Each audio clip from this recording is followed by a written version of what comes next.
On the 30th of May, 1913, the First Balkan War ends. It lasted for almost 8 months. The conflict has brought even more poverty in the Balkans. The Balkan League achieved a great and historical success against the Ottomans, a dynasty who ruled the region for centuries. The Ottoman Empire was almost expelled from continental Europe, losing important strategic points and cities. Among them was the historical city of Adrianople, the former Ottoman capital and one of the earliest conquests of the dynasty, centuries ago. Their European lands were distributed between the winners, and Albania got its independence. But even if this was a major success for each member of the Balkan League, one of them wasn't so satisfied. Today's episode is brought to you by our sponsor, Throne Kingdom at War, a free-to-play online strategy game with millions of players, in which you can have some fun by building your own kingdom. If you are a fan of history, you probably love action, strategy, and battles. If you do, you will find this game quite interesting and captivating. You can customize your hero, build your own fortified city, and defeat your enemies. If you remember the old RPG strategy games and you love some fantasy added on, you will feel just at home. You can play it easily in the app or in the web browser. There's a link down in the description. Definitely check them out. It will help our channel out a lot, and it will bring you a good time by playing the way you want. Go there and claim your throne. Claim what is rightfully yours.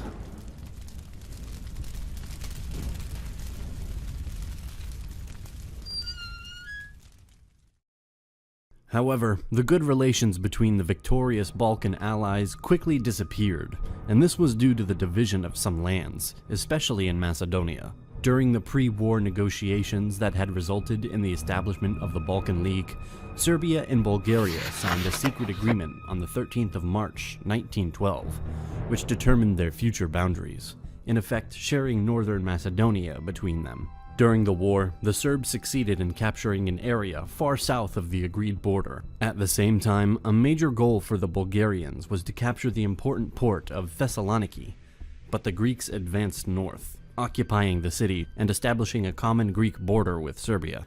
When Bulgaria called upon Serbia to honor the pre-war agreement over northern Macedonia, the Serbs displeased at the great powers, requiring them to give up their gains in northern Albania.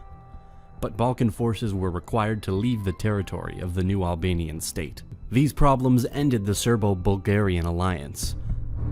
Seeing Bulgaria as a potential threat, Serbia started negotiations with Greece, a country that also had reasons to be concerned about Bulgarian intentions. Just 28 days before the Bulgarian attack, Greece and Serbia signed a secret defensive alliance, confirming the current demarcation line between the two occupation zones as their mutual border, and concluding an alliance in case of an attack from Bulgaria or from Austria-Hungary. The Tsar of Bulgaria, Ferdinand, desired the creation of a new Bulgarian expanded state. In 1912, Ferdinand joined the other Balkan states in an assault on the Ottoman Empire to free occupied territories. He saw this war as a new crusade, declaring it a just, great, and sacred struggle of the cross against the crescent.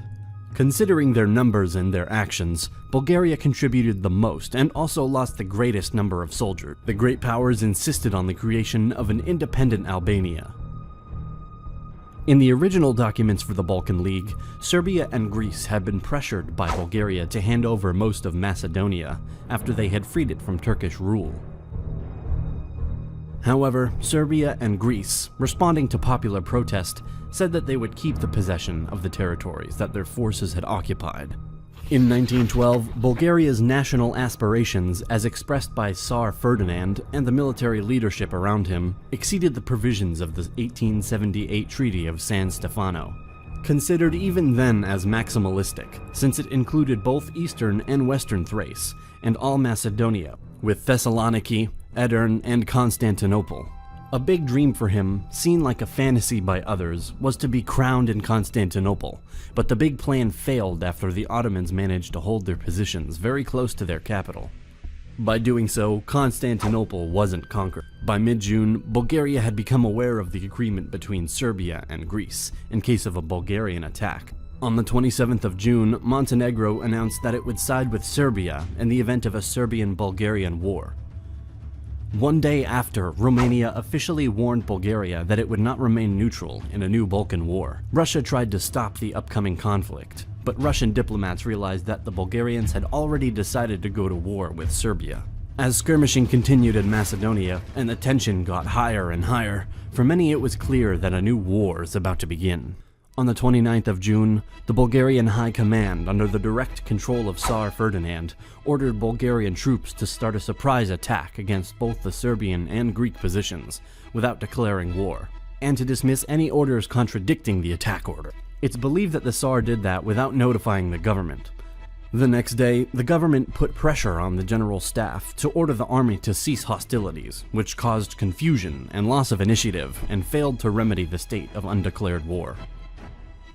Consequently, although the Bulgarian army had around 600,000 men, mobilizing in the beginning of the First Balkan War, there were only 9 organizational divisions, giving a divisional strength closer to an army corps than to a division.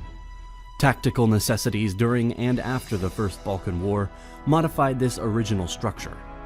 A new 10th Division was formed, using 2 brigades from the 1st and 6th Divisions, and an additional 3 independent brigades were formed from new recruits. Also, their heavy structure remained. In the other team, the Greek army of Macedonia had also 9 divisions, but the total number of men under arms was only 118,000. Another decisive factor affecting the real strength of the divisions between the opposing armies was the distribution of artillery. The 9-division-strong Greek army had a total of 176 guns, and the 10-division-strong Serbian army 230. The Bulgarians had 1,116, a ratio of 6-to-1 against the Greeks, and 5-to-1 against the Serbian army. The main Bulgarian attack was planned against the Serbs with their 1st, 3rd, 4th, and 5th armies, while the Second Army was tasked with an attack towards Greek positions around Thessaloniki. However, in the crucial opening days of the war, only the 4th Army and 2nd Army were ordered to advance. This allowed the Serbs to concentrate their forces against the attacking Bulgarians and hold their advance. The 4th Bulgarian Army held a very important position, and they sought to conquer Serbia and Macedonia. The fighting started on the 29th to 30th of June, 1913. The 4th Bulgarian Army advanced and attacked Serbian positions, where 1st and 3rd Serbian armies were. A quick small success was followed by heavy Bulgarian losses in the 1st to the 3rd of July. The Serbs captured the whole 7th Division of the 4th Bulgarian Army without any fight. The attack was stopped and the offensive was pushed back. The Bulgarians dug into strong positions around the village of Kalamansi, at the Brgalnica River. On the 18th of July, the Serbian 3rd Army attacked and the Bulgarians resisted. The Bulgarians were outnumbered on the Greek front, and the low-level fighting soon turned into Greek attack. The Bulgarian forces were forced to withdraw from their positions north of Thessaloniki. The plan to quickly destroy the Serbian army in central Macedonia by concentrated attack turned out to be unrealistic, and the Bulgarian army started to retreat. The Bulgarian Second Army in southern Macedonia, commanded by General Ivanov, held a line from Dodrin Lake southeast to Kilkis, Lachanas. On the 26th of June, the Bulgarian army received orders to attack Greece and advance towards Thessaloniki.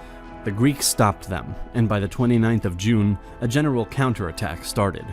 At Kilkis, the Bulgarians were defeated and the Greek forces advanced. Then, on the 5th of July, they captured Doiran, but were unable to cut off the Bulgarian retreating forces.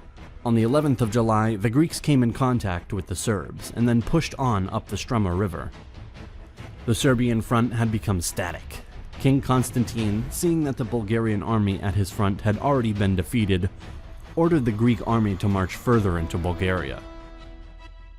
Romania declared war on Bulgaria on the 10th of July and started to advance unopposed in southern Dobruja and across the Danube. On the 20th of July, they occupied Vratsa, 116 kilometers north of Bulgarian capital, Sofia.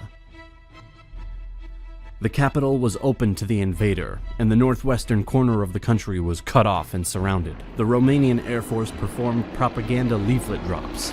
Sofia became the first capital city in the world to be overflown by enemy aircraft. The lack of resistance to the Romanian invasion convinced the Ottomans to invade the territories just seceded to Bulgaria. The main object of the invasion was the recovery of Adrianople, which was captured by the Turkish forces without resistance.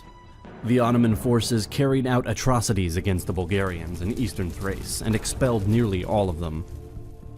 The odds were against Bulgaria by far. Encircled by enemies, their armies couldn't keep up. This situation was probably a result of poor management, aggressiveness in declarations, and willingness to go to war without taking into account the possible consequences.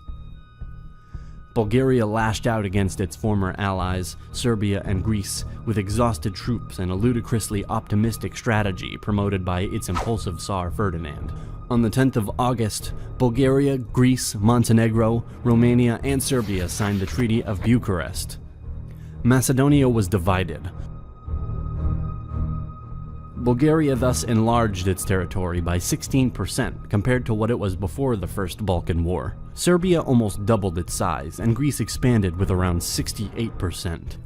Also, a separate peace with the Ottomans was made. Bulgaria lost Adrianople and eastern Thrace. Again, after this episode, Bulgaria will not be happy, and in 1915 will join the Central Powers. But this is a topic for another video.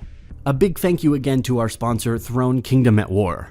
Don't forget to check them out by accessing the link down in the description, and also a big thank you to our 8 awesome supporters on Patreon. For now, they are few, but they help our channel a lot. You can too. Support Nelegia by accessing the link down in the description. And by doing this, you can see some videos earlier, receive some additional information, and have your name at the end of the video. This was the Second Balkan War. For more animated history videos, be sure to subscribe and hit the bell button to be notified every time a new awesome video is uploaded. Thanks for your consideration.